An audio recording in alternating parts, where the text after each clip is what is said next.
오늘 또 시간을 지켜 예배 자리에 함께한 우리 성도님들, 지난 한 주간 평안하셨습니까? 여러분 가정 위에 성령님의 기름 부으심이 이 시간에 충만하시길 주님의 이름으로 축복합니다. 감사의 삶이라고 하는 제목으로 말씀 선포하겠습니다.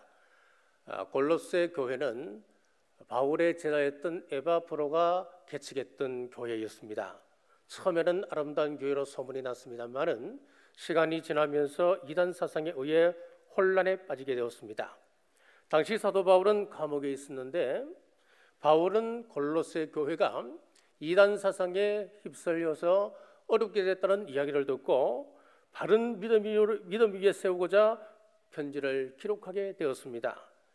그 편지에서 강조한 것은 예수님을 믿음으로 말미암아 새 사람을 입을 것을 권면을 하고 있고, 또 그리고 그에 합당한 삶으로 감사의 삶을 살 것을 강조하고 있습니다. 첫째, 한 몸으로 부르심에 감사해야 합니다. 목사님 미안합니다. 골로새서 3장 15절 말씀입니다. 한 몸으로 부르심을 받았나니 너희는 또한 감사하는 자가 되라.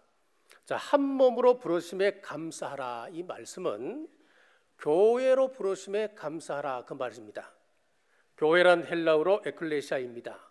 이 말은 밖으로 사람들을 불러내다, 그런 뜻이지요. 교회를 이렇게 표현한 것은 본래 우리는 죄악에 물든 사람들이었습니다. 그런 우리를 하나님께서 불러모아 거룩한 무리로 삼아주시기 때문에 이 단어를 사용하게 되었습니다. 특히 본서신을 기록한 사도 바울은 교회를 빼고는 설명할 수 없는 인물입니다. 그는 예수님을 만나고 변화된 이후에 10여년 세월 동안 3차에 걸쳐 전도 여행을 떠났었고, 그 기간 다녔던 거리가 자그마치 1만 킬로가 넘는다고 이야기합니다. 그가 가는 곳에는 교회가 세워졌습니다. 교회는 예수님의 몸입니다. 그러기에 바울은 교회를 그토록 사랑하고 열정적으로 세워갔습니다. 우리가 감사할 이유가 여기에 있습니다. 에클레시아, 우리를 죄악 세상에서 교회로 불러주셨기 때문입니다. 아울러 바울은 직분 주심에 감사했습니다. 디모데전서 1장 12절 말씀해 보시면은 나를 능하게 하신 그리스도 예수 우리 주께 내가 감사함은 나를 충성되이 여겨 내게 직분을 맡기심이니. 사도 바울은 자기를 충성되이 여겨 직분을 맡기심에 감사하였고, 또 그 직분을 감당할 수 있는 능력 주심에 감사했습니다. 사도 바울은 과거에 교회를 핍박했던 사람이었습니다. 다메섹으로 교회를 무너뜨리기 위해 가던 중 예수님을 만나게 되는데, 예수님께서 하시는 말씀이 어찌하여 나를 핍박하느냐 그랬습니다. 교회가 곧 예수님임을 가르치고 교회가 얼마나 귀한 것인가를 깨닫게 해주셨습니다. 교회가 곧 예수님이셨구나. 이 비밀을 발견한 이후에 그 은혜에 감격하여 온몸이 부서지도록 사도 바울은 충성하게 되었습니다. 사랑하는 남은 여러분, 세상의 수많은 사람들 중에 우리를 불러내어 주셨습니다. 교회로 이끌어 주셨고 우리를 충성되이 여겨 직분을 맡겨주셨습니다. 이 한 가지 사실만으로도 감사할 이유가 충분함을 믿으시기 바랍니다. 더 감사한 것은 우리 주님이 교회에 주신 권세입니다. 교회가 어떤 곳이기에 바울이 감격하며 충성했겠습니까? 자금성 최후의 환관들이라고 하는 책이 있습니다.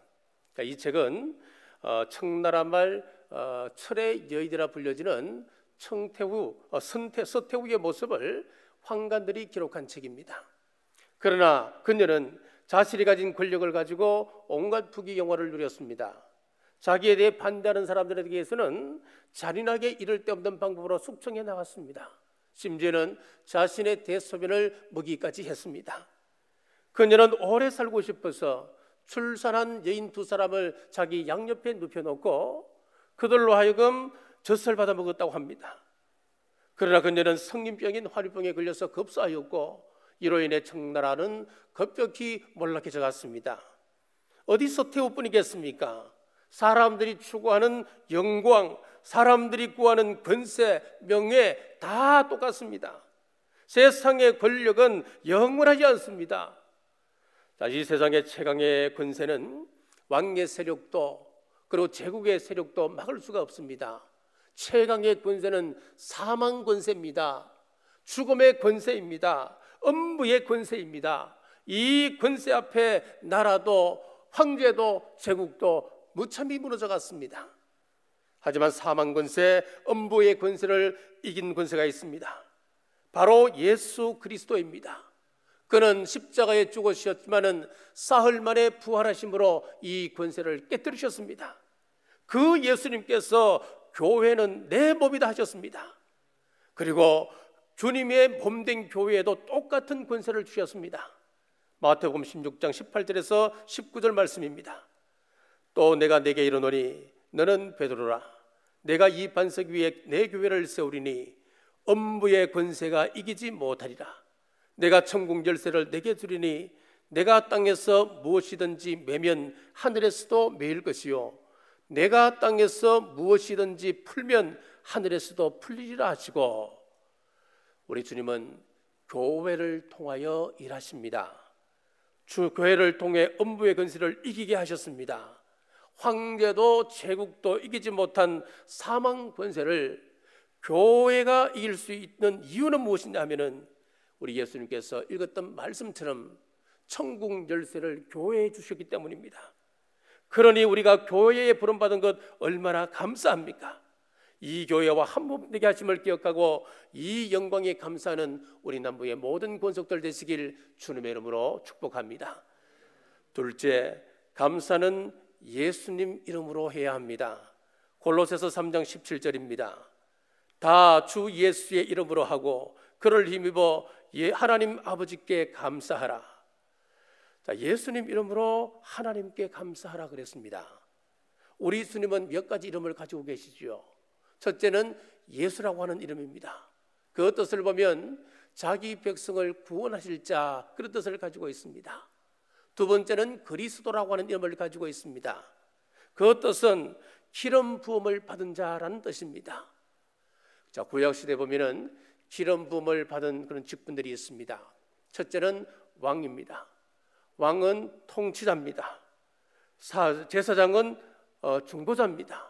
그리고 세 번째 기름 부음 받은 사람이 선지자인데, 선지자는 하나님의 말씀을 전하는 자, 그런 의미를 가지고 있습니다. 그렇습니다. 예수님은 우리의 왕이십니다. 우리를 다스리시고 우리를 통치하시는 분이십니다. 예수님은 제사장으로 자신을 제물로 드리셔서 우리를 죄에서 완전히 속하셨습니다. 그로 인해서 우리는 하나님 앞에 담대히 나갈 수 있는 존재가 되었습니다. 예수님은 우리에게 하나님의 진리를 전해주십니다. 우리가 그릇된 길로 갈 때마다 우리를 바른 길로, 진리의 길로 돌이키게 해주시는 분이십니다. 자, 세 번째 이름은 임마누엘이라 읽었습니다. 하나님이 우리와 함께 계신다라고 하는 뜻입니다. 탈북자 피아니스트 김철웅 교수의 간증을 소개하겠습니다. 자, 이분은 8살 때 평양 음대에 들어가서 수련을 받았습니다. 그리고 그 길을 졸업하고 난 이후에 러시아 유학을 갔다 왔습니다. 러시아 유학을 갔다 와서 평양 국립교향악단에서 리차드 클레이드만의 가을의 속삭임을 연주를 하는데, 이 곡이 문제가 되어서 심할서를 쓰고 금지 조치를 당하게 되었습니다. 피아니스트가 피아노를 치지 못한다, 사형선고나 마찬가지지요. 자, 북한에서 종종 이분이 극동방송을 들었다고 합니다. 교회에 가면은 피아노를 칠 수 있겠다 생각하고 중국으로 탈북을 했습니다. 그곳에서 선교사님을 만나서 선교사님의 도움으로 한국행 비행기를 타기 위해 공항에 갔는데 공항에서 체포됐습니다. 그리고 북한으로 압송되었습니다. 북한에 가서 조사관의 취조를 받는데, 그 조사관이 취조하기를, 야, 너 아무개 아니냐? 너 평양 음악대학 졸업생이지? 너희 아버지 아무개 아니니? 깜짝 놀랐습니다. 자신에 대해서 철저하게 꿰뚫고 있는 그 조사관에 나는 이제 죽었구나 생각했습니다. 그런데 그 조사관이 하는 이야기가, 나는 네 아버지 후배인데 내가 어려울 때 네 아버지로부터 많은 도움을 받았단다. 그러면서 풀어주더라는 겁니다. 그래서 한국으로 이제 탈북을 하게 되었습니다. 얼마나 놀랍습니까? 얼마나 기적적입니까? 그런데 이것은 특별한 사람들에게 일어나는 간증이 아니에요. 나에게도 언제든지 일어날 수 있는 일이라고 하는 사실입니다. 왜 그렇습니까? 임마누엘 하신 하나님, 우리 한 사람 한 사람과 함께 계시기 때문에 나만이 경험할 수 있는 특별한 상황이 있는데 무소부지하신 임마누엘의 하나님이 항상 지켜보시면서 그 상황에 맞게 한 걸음 한 걸음 인도하고 계시기 때문에 그렇습니다. 제 기억으로는 저는 한 2번 정도 죽을 고비가 있었습니다. 제 기억으로는요. 제가 7살 때 방파제에 갔다가 미끄러져서 방파제 사이로 떨어졌습니다. 주위에는 저보다 2살 어린 동네 동생이 하나 있었습니다. 걔가 할 수 있는 일은 아무것도 없습니다. 자, 그리고 2번째, 제가 무학교의 부교육자 시절에 고속도로에서 폭우가 쏟아지는데 큰 교통사고가 당했습니다. 자, 지금 생각하니까 끔찍하지요. 지금 생각하니까 하나님께서 도와주시지 않으셨다면 살 수 없는 그런 일이었습니다. 자, 지금 고백하지만은 하나님의 도움 손길이 아니면 살 수 없었고 하나님의 도움의 손길이 저를 뜯고 계셨다. 하나님께서 나와 함께 계신다 고백하지 않을 수가 없습니다. 골로새서는 당시 바울은 감옥에 있었지만은 임마누엘의 예수님이 함께 하심을 믿었기 때문에 그 이름으로 감사가 터져 나오는 것입니다. 사랑하는 남바중 여러분, 우리를 구원하신 예수님, 우리를 다스리시고 우리를 중보하시며 말씀 주시는 예수님, 나와 영원토록 함께 하시리라 약속하신 예수님 이름으로 하나님께 감사하는 우리 모두 되시길 주님의 이름으로 축복합니다. 주님 만난 사람들이 해야 할 일이 있습니다. 사도행전 20장 28절에 보시면은 여러분은 자기를 위하여 또는 온 양떼를 위하여 삼가라. 성령이 그들 가운데 여러분을 감독자로 삼고 하나님이 자기 피로 사신 교회를 보살피게 하셨느니라. 예수님은 교회를 피로 사셨기 때문에 우리 교회는 예수님의 피로 채워져 있습니다. 피로 적셔져 있습니다. 주님의 교회는 예수님의 피의 증거, 그 사랑, 그 은혜가 가득합니다. 이 교회를 누구에게 맡기셨습니까? 우리를 감독자로 삼아 교회를 보살피라 말씀하고 있습니다. 현재 미국을 보면 참 놀랍습니다. 미국이 그냥 부유한 나라다, 미국은 복지가 잘 돼 있는 나라다 생각하기 쉽습니다만은 실상을 보면 그렇지가 않다고 합니다. 미국에서는 6천만 명이 급식표를 배급받아서 하루 끼니를 때운다고 그럽니다. 6천만 명이면 얼마입니까? 우리 남한 인구보다 훨씬 많습니다. 4천만 명이 정부 보조금으로 생활을 하고 있다고 그럽니다. 과거에는 상상도 못할 일이었습니다. 과거에는 저희들이 중학교, 고등학교 다닐 때만 해도 미국은 한 주 열심히 일하고 한 달을 여행 다닌다 그런 말이 있었습니다. 그만큼 부유하고 잘 살았습니다. 왜 이렇게 되었습니까? 미국에서는 코로나 검사 비용만 해도 400만 원이 넘기 때문에 가난한 사람들은 병원에 갈 엄두를 못 낸다는 겁니다. 치료할 때까지는 1,000만 원이 넘기 때문에 그 사람들은 병원 갈 수가 없습니다. 그래서 열이 나면 해열제로 때우다가 지금 급속하게 사망자가 늘어나고 있습니다. 왜 이렇게 되었습니까? 자, 미국의 3대를 그린 영화가 있습니다. 그 영화에 보면은 할아버지 때는 1순위가 교회였습니다. 그리고 2순위가 일이었고 3순위가 엔조이였습니다. 그런데 아버지 세대에 가니까 어떻게 변하느냐? 1순위가 일이 되었고 2순위가 엔조이였고 3순위가 교회였습니다. 교회에서 점점 멀어지기 시작했습니다. 그 손자때에 가서는 어떤 일이 벌어지느냐? 1순위가 엔조이, 2순위가 일, 3순위는 아예 교회를 나가지 않게 되었습니다. 아무것도 없을 때 미국의 건국의 아버지였던 청교도들은 먼저 무슨 일을 했습니까? 가정을 세우기 전에 학교를 세웠습니다. 학교를 세우기 전에 교회를 건축했습니다. 그 신앙이 미국의 위대함을 일구게 되었습니다. 하지만 하나님을 떠난 지금 교회를 보살피라고 하는 말씀을 떠나니 정치적, 경제적으로 급격히 추락하고 있는 것입니다. 여러분, 성경을 떠난 미국의 모습을 타산지석으로 삼으십시오. 오직 예수님 신앙, 교회를 보살피라고 하는 말씀에 순종하여서 하나님의 영광이 여러분과 우리 온 가정 위에 충만하시길 주님의 이름으로 축복합니다. 셋째는 감사함으로 찬양하라 그랬습니다.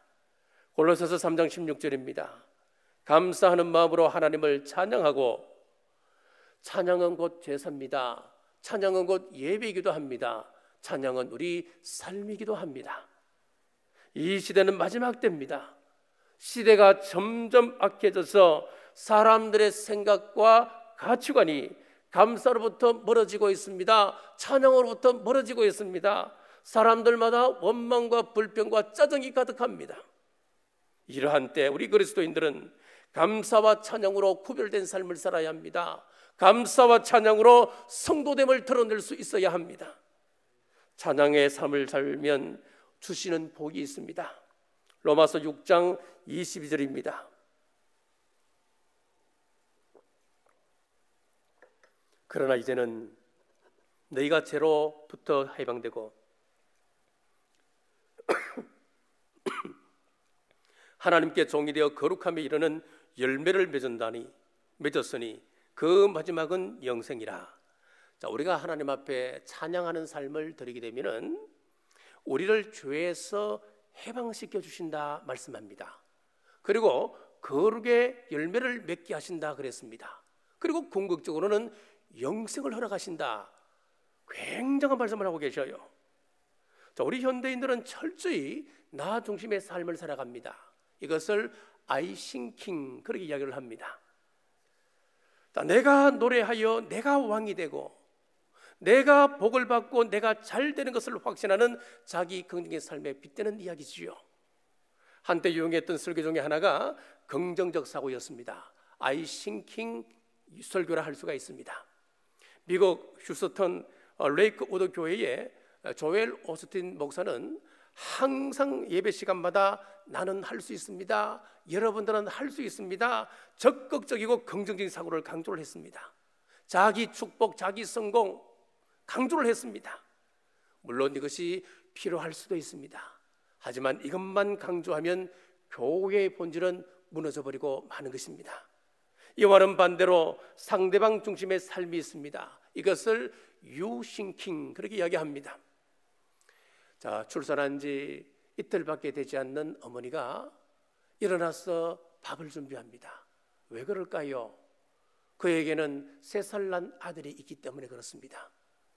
그 3살 난 아이가 배고파하는 것, 배고파서 우는 것 보고 싶지가 않은 겁니다. 지금 자신의 몸은 산산이 뼈가 늘어나서 가누기조차 힘들지만은 억지로라도 일어나서 자식을 위하여 밥을 짓는 겁니다. 이것이 바로 유싱킹, 자녀로 하여금 노래하는 것입니다. 사랑하는 여러분, 힘들고 어려워도 유싱킹의 삶을 살아야 합니다. 나로 인하여 형제가 노래하고 복을 받고 아름다운 모습으로 빛나게 해야 합니다. 이것이 감사에 합당한 성도의 삶입니다. 한 걸음 더 나가서 예수님을 위한 삶, 하나님의 영광을 위한 삶, 복음을 위한 삶을 살며 감사 찬양하는 우리 모두 되시길 주님의 이름으로 축복합니다. TV 프로 가운데 탈북자들이 나오는 프로가 있습니다. 출연자 대부분은 임현수 목사님의 도움을 받았다라고 이야기를 합니다. 그리고 임현수 목사님이 북한에 수감되어 있을 때에 안타까움에 눈물을 흘린 것을 보곤 했습니다. 자, 이분은 캐나다 큰빛교회 목사님입니다. 20년 동안 북한을 100여 차례 왕래하면서 북한의 아동보호와 교육사업을 위하여 헌신했던 분이었습니다.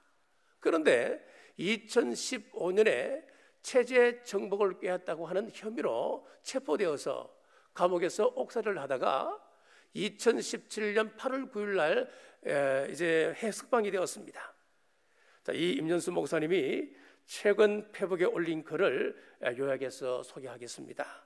조금 깁니다만은 우리가 감사에 대해서 깊이 생각하게끔 하는 그런 글입니다. 자, 독방에서 949일을 혼자 지냈습니다. 그래서 한 달, 두 달 집안에 있는 것은 식은 죽 먹기입니다. 오히려 즐겁고 기쁩니다. 잘 먹고 잘 쉬고 운동하고 책 읽고 영화도 보고 찬송과 예배 시간도 제한받지 않고 참 좋지요. 매일 8시간씩 중노동에 시달렸습니다. 이런 노동 없는 안식이란 것은 참으로 감사한 일이지요. 혼자서 3,000번 밥을 먹었습니다. 식구들과 같이 밥을 먹을 수 있다고 하는 것 지상천국이지요. 주일이 134번이 지났는데 혼자 예배 드렸습니다. 인터넷으로 유튜브로 예배할 수 있다고 하는 것 말로 다 할 수 없는 복이지요. 많은 죄수를 수용할 수 있는 감옥이었지만 저 하나만 집어넣고 50명의 간수가 지켰습니다. 24시간 2시간씩 교대로 아무도 감독하지 않은 교대로. 자, 그러니까 아무도 감독하지 않고 자기 격리라고 하는 것도 2주간만 지나면 자유니까 어려울 것이 없지요. 총 차고 옆에서 24시간 감시하는 것에 비하면 오히려 노래할 일입니다. 처음에 2달 노동하면서 몸은 다 망가졌습니다. 12지장이 상해서 한 달 동안 배를 움켜잡고 잠을 이루지 못했습니다. 지금 아무리 힘들어도 몸이 망가지지는 않지요. 12지장이 상할 일도 없지요. 정신 상태만 건강하면 잠 못 주무실 일은 없지요. 감사한 것입니다. 엄청난 욕설과 스트레스로 3개월간 논스톱 설사를 했습니다. 차가운 곳에 오래 앉아 있으면서 병이 생겨 전신마취하고 수술도 하였습니다. 겨울에 석탄 창고에 들어가 하루 8간씩 중노동하며 얼어붙은 석탄을 까다가 손바닥에 물집이 생기고 피가 터지더니 10손가락이 전부 관절염이 걸려 접히지가 않았습니다. 감옥에 혼자 있다 보니 함께하던 가족들, 함께 예배하던 성도들 너무도 그리웠습니다. 가족들이 너무도 보고 싶었습니다. 어머니 품 안에 안겨 울고 싶었습니다. 지나고 보니 평범했던 일상생활이 엄청난 축복임을 알게 되었습니다. 요즘 누구나 이야기하는 것처럼 평범한 삶의 축복을 알아야 합니다. 다니엘 12장 4절과 누가복음 21장 11절을 연결해 보면 코로나19가 급속히 확산되는 이유를 알 수가 있습니다. 말세에는 교통이 빨라지고 지식이 급증합니다. 하루 동안에 수천만 명이 지구촌 이곳저곳으로 이동하고 있습니다. 그리고 말세에는 전염병이 많아질 것이라고 말씀하셨기에 전염병이 초고속으로 확산되는 것입니다. 모빌리티라는 신용어가 현대인의 라이프 스타일을 가장 크게 변화시켰을 것입니다. 현대인은 너무 분주합니다. 좀 자제할 필요가 있습니다. 주님과 나만의 조용한 시간을 가져야 합니다. 너무 많이 먹고 마시고 사고 팔고 집 짓고 여행 다니느라 분주하며 그러면서도 배고프고 굶주리고 외롭고 병든 자들에게 무관심하지 않나요? 시간 나면 온 세상을 다니고 심지어는 섹스 관광까지 하며 라이따한 피코노, 중국의 파라과이에 책임지지도 못할 아이들 낳게 하고 얼굴도 모르는 한국 아버지 기다리게 하는 남자들이 얼마나 많은 줄 아십니까? 흑인 무시하고 가난한 나라 사람들 무시하고 없는 사람 무시하고 헌차 타는 사람들 무시하고 새빵 사는 사람 무시하더니 지금 전 세계 200국이 넘는 나라들이 한국 사람들 입국 금지를 내리네요. 동남아와 중동 국가들 그리고 아프리카 나라들까지도 한국인을 무시하고 강제 격리시키고 있습니다. 노코리아 50억 인구가 반대하며 갑자기 한국인을 죄인 취급합니다. 이것은 그동안 한국인들이 가난한 나라의 사람들을 무시해온 것에 대한 정확한 인과응보로 느껴집니다. 전 국민이 마스크 쓰는 것은 말을 적게 하라는 뜻이 아닐까요? 너무 많은 거짓 뉴스를 퍼나르고 무책임한 욕설을 함부로 내뱉고 기도하기보다 남 비판하는 것을 더 좋아하지 않았나요? 침묵하고 자제하고 진실하고 의롭고 착하고 정직하게 사는 삶을 노력하라고 하는 말씀이 아닐런지요. 교회들이 갑자기 모이지 못하고 있습니다. 마치 공산국가의 지하교회처럼 되어버렸습니다. 모이는 것 좋지만 흩어져 전도하는 사역이 중요함을 깨달아야 합니다. 모이는 교회와 흩어지는 교회의 균형이 잡혀야 합니다. 일어나서 가라. 너희는 세상의 소금이다. 세상의 빛이다. 우리의 사역의 현장은 세상이라고 가르쳐주는 것입니다. 직장은 우리 크리스찬들의 사역의 장이 되어야 합니다. 텅 빈 예배당을 바라보며 한국 교회의 거품을 봅니다. 머리수만 세면서 숫자가 많아지면 부엉이라 생각했던 어리석음을 깨닫습니다. 예배당 자랑, 숫자 자랑하는 사이에 청년들이 신천지로 대거 이동을 했습니다. 교파의식 회개해야 합니다. 파벌의식 회개해야 합니다. 권위의식 회개해야 합니다. 차별의식 회개해야 합니다. 살아온 자도 회개해야 합니다. 온유해야 합니다. 왕따 맞는 것 회개해야 합니다. 용납할 줄 알아야 합니다. 날마다 자신에 대해 죽어야 합니다. 자아의 죽음을 선언하고 자기 십자가를 질 줄 알아야 합니다. 여기까지만 소개하겠습니다. 어떻습니까? 우리의 가슴을 울리지 않습니까? 지금 우리 앞에 처해 있는 여러 상황들을 보면서 여러분 자신을 바라보시기 바랍니다. 자유롭게 누울 방 한 칸만 있어도 우리 감사하십시다. 감시 없이 온라인 예배 들을 수 있는 것 감사하십시다. 상대의 허물을 지적하기에 바빴던 내 입술, 절제의 기회 주심 또 감사하시고, 나그네를 무시했던 지난날을 회개할 기회 주심 또 감사하십시다. 분주했던 삶을 돌아보고 주님과 조용히 묵상하는 시간을 갖게 하심 또한 감사하십시다. 무엇보다도 나 같은 죄인을 불러내어서 하나님의 자녀 삼아주신 것 감사하십시다. 우리 교회는 이번 사태를, 이웃을 소중히 여기는 교회로 그들과 함께하는 교회 되기를 꿈꾸며 그들과 함께 감사 찬양하는 우리 교회 되시길 주님의 이름으로 축복합니다.